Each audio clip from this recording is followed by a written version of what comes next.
नमस्कार सभी को। तो जैसे कि आप सभी देख ही रहे होंगे कि एक मांग जो उठी है, रिजर्वेशन हटाओ आंदोलन, जो कि इंस्टाग्राम में भी एक आईडी है, काफ़ी फॉलोवर भी हो चुके हैं उसके। तो ये जो रिजर्वेशन हटाओ आंदोलन है, ये क्यों है, क्या कारण है इसके, क्या रिजर्वेशन हटना चाहिए या नहीं हटना चाहिए। तो अगर इसके बारे में हम सोचें तो सबसे पहले हमें इसकी हिस्ट्री को जानना होगा, रिजर्वेशन आया क्यों था। तो जैसे कि हम जानते हैं कि हमारे डॉक्टर भीमराव अंबेडकर की देन है ये रिजर्वेशन, क्योंकि उनके साथ बहुत उस समय में डिस्क्रिमिनेशन होता था और अभी भी देखने को मिलता है हमारे देश में। और जैसे कि जाति के आधार पे और कास्ट के आधार पे डिस्क्रिमिनेशन होता ही है हमारे देश में, पहले से ही चलता आ रहा है और अभी थोड़ा सा कम है, लेकिन कहीं ना कहीं क्षेत्रों में है। तो जैसे कि हम बात करें ग्रामीण क्षेत्रों की, हमारे देश में रूरल जो पॉपुलेशन है 2011 की जो जनगणना है उसके आधार पर 68 थी, अब समथिंग 60 और 63% के बीच में है अभी। और ये अक्सर जो ये जातिवाद है ये ग्रामीण क्षेत्रों में अधिकतर देखने को मिलता है, शहरी क्षेत्रों में उतना देखने को नहीं मिलता है, लेकिन देखने को मिलता है। तो जब हम बात कर रहे हैं रिजर्वेशन हटाओ की, तो सबसे पहले हमें यही समझना है कि ये रिजर्वेशन लाया क्यों गया था। क्योंकि जो लोअर कास्ट है उनके साथ डिस्क्रिमिनेशन होता था और बहुत ब्रूटली होता था, तो उसके लिए डॉक्टर भीमराव अम्बेडकर ने रिजर्वेशन लाया था। तो अब क्या ये रिजर्वेशन हटना चाहिए या इस पे हम कुछ और बात कर सकते हैं। तो जैसे कि हम बात करते हैं रिजर्वेशन पर, रिजर्वेशन हमारे देश में जो लोअर कास्ट है उनको अपर कास्ट के समान लाने के लिए लाया गया था, लेकिन क्या अभी ये आ चुका है। और हमारे देश में जैसे कि डॉक्टर भीमराव अम्बेडकर ने कहा भी था कि जब हमारे देश में जो सर्वोच्च पद है लोअर कास्ट के जो लोग हैं वो वहां तक पहुंच जाएंगे, वो समय होगा कि जब रिजर्वेशन को हटाना होगा। लेकिन जैसे कि हमारे देश में देख रहे हैं कि हमारा जो सर्वोच्च जो पद है, जैसे राष्ट्रपति का होगा, प्रधानमंत्री का हो गया, उसमें हमारे देश में अभी करंट में लोअर कास्ट के ही हैं। जैसे कि हमारे श्रीमती द्रौपदी मुर्मू जी वो एसटी कास्ट से हैं, हमारे प्रधानमंत्री जो ओबीसी से हैं। लेकिन फिर भी क्या ये रिजर्वेशन हटना अभी मुमकिन है? क्या हम इस पर सोच सकते हैं या विचार कर सकते हैं, या ये रिजर्वेशन में रिफॉर्म लाने चाहिए? तो हम जैसे इस पर बात करते हैं तो जो ये रिजर्वेशन है इस पर रिफॉर्म लाना बहुत ज़रूरी हो गया है, क्योंकि हमारे देश में इकोनॉमिकल बेस पे अगर ये रिजर्वेशन मिलेगी तभी ये आगे विकसित भारत की ओर या समान एक डेवलपमेंट सभी लोगों की हो सकती है। क्योंकि जैसे कि थोड़ी सी जैसे अपर कास्ट लोगों की जो बीच में कुछ सवाल उठा रहे हैं कि जो रिजर्वेशन जिनको पहले से मिलती आ रही है, जिनके घर से काफ़ी जॉब्स में लग भी गए हैं, फिर भी आगे उनके बच्चों को भी मिल रही है, जबकि वो रिजर्वेशन उनको मिलनी चाहिए जो इकोनॉमिकल बेस पे जो लोअर है, ठीक है। लेकिन ऐसा नहीं हो रहा है, क्योंकि सब जगह देख रहे होंगे आपकी जो ये रिजर्वेशन है ये उनको भी मिल रही है जिनके ऑलरेडी घर से आईएएस तक हैं, फिर भी उनको भी रिजर्वेशन मिल रही है। तो इसमें रिफॉर्म लाना बहुत ज़रूरी हो गया है, क्योंकि ये जो समय है ये समय हमारे देश को इक्वल तौर पर सभी लोगों को ऊपर डेवलपमेंट की ओर बढ़ाना जरूरी हो गया है।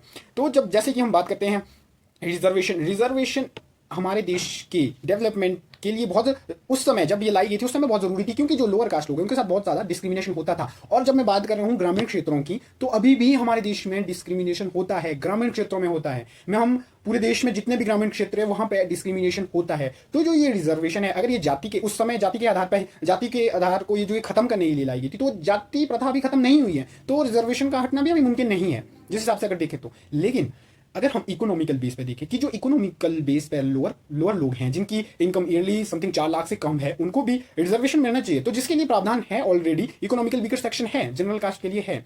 लेकिन जो एक सवाल जो मेन जो लगता है कि जेन्युइन क्वेश्चन है, वो क्वेश्चन यही है कि जिनको पहले से रिजर्वेशन मिल रही है, जिनके घर से ऑलरेडी जॉब्स में है, उनको भी ये रिजर्वेशन मिल रही है। तो इसमें रिफॉर्म लाने की कोशिश की जा सकती है सरकार द्वारा। लेकिन सबसे पहले मैं सभी लोगों से, ये जो रिजर्वेशन है ये तभी हटेगा जब लोग अपने माइंडसेट को बदलेंगे। माइंडसेट कैसा है, क्योंकि जो ये रिजर्वेशन है कास्ट को खत्म करने के लिए लगी, लेकिन कास्ट हमारे देश में नहीं होगा। हमारे देश में कास्ट जो ये सिस्टम है ये बहुत पुराना है और इनको अभी तक लोग फॉलो कर रहे हैं। और जो ये मानसिकता है ये संकीर्ण मानसिकता है, रूढ़िवाद सोच है। इसको खत्म देखा जाए तो ये माइंड सोच से करना होगा सबसे पहले। ऐसे से नहीं होगा कि रिजर्वेशन हटाओ तभी जाके होगा, या क्या ये जो स्टूडेंट्स है वो तो बोल रहे कि हम तो डिस्क्रिमिनेशन नहीं करते हैं, शहरों में नहीं होता। अगर शहरों में नहीं होता तो क्या गाँव में नहीं हो रहा है? और 60 से 63% हमारी जो पॉपुलेशन है वो ग्रामीण है, और ग्रामीणों में होता है, आप मानो ना मानो, ग्रामीण जो क्षेत्र हैं वहां पर डिस्क्रिमिनेशन कास्ट बेस्ड होता है। तो इससे पहले सबसे पहले हम लोगों को सबसे पहले तो एजुकेशन जितना हो सके ज़्यादा से ज़्यादा लोगों तक एजुकेशन पहुंचनी चाहिए। जब एजुकेशन सब तक पहुंचेगी तभी जाके ये जो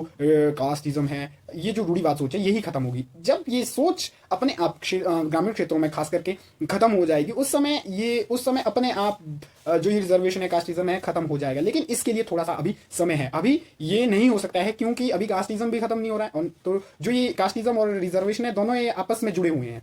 तो इसलिए सबसे पहले मैं अगर बात करूंगा खास करके अपर कास्ट के लोगों के लिए कहना चाहूंगा कि आप सबसे पहले कास्टिज्म को खत्म कीजिए, रिजर्वेशन अपने आप खत्म हो जाएगा।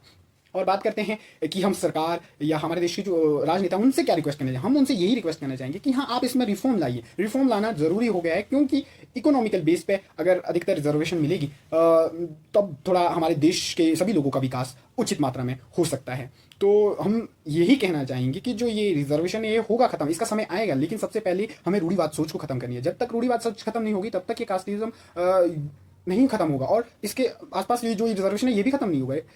समय यही है, अगर हम हमारे देश की मैक्सिमम यूथ एजुकेटेड हो चुके हैं तो हमें समझना चाहिए ये। और एक चीज़ और कि जैसे कि हमारा जब जो ये प्रोटेस्ट अभी हुआ एजुकेशन मिनिस्टर के लिए, कितना सफल रहा है। तो ये जो राजनेता है इनके द्वारा भी ये थोड़ा सा किया जा सकता है कि यूथ को बांटने की कोशिश की जा रही है, जो होता नहीं है डिवाइड एंड रूल, वो किया जा रहा है। तो प्लीज़ इससे थोड़ा बचे, डिवाइड एंड रूल से थोड़ा सा बचे, क्योंकि अंग्रेज भी हमारे ऊपर कर रहे हैं, और अगर हमारे राजनेता भी ये हमारे ऊपर करने लगे तो फिर हमारा कुछ नहीं हो सकता है।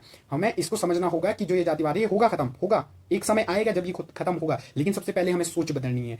अपने पेरेंट्स जो हमारे से बड़े हैं उनकी सोच हम थोड़ा सा नहीं बदल सकते, क्योंकि वो पुरानी सोच लेके चलते, लेकिन हम अपनी और आने वाली जनरेशन की सोच बदलेंगे तो आने वाले समय में ये जरूर खत्म होगा। जब कास्टिज्म अपने आप, ये रूढ़िवाद सोच खत्म होगा, रिजर्वेशन भी खत्म हो जाएगा। हमें यूथ को एक साथ मिलकर चलना है, ना कि हमें अलग अलग होना है। कास्टिज्म के आधार पर ये राजनेता लोग हमें अलग करना चाहते हैं, लेकिन हमें अलग नहीं होना है, ये आप सभी लोगों को समझना है।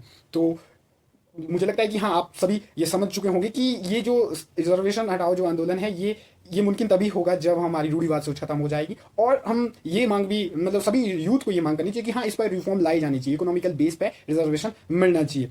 हाँ, इन्हीं शब्दों के साथ जय हिंद, जय भारत, इनकलाब जिंदाबाद।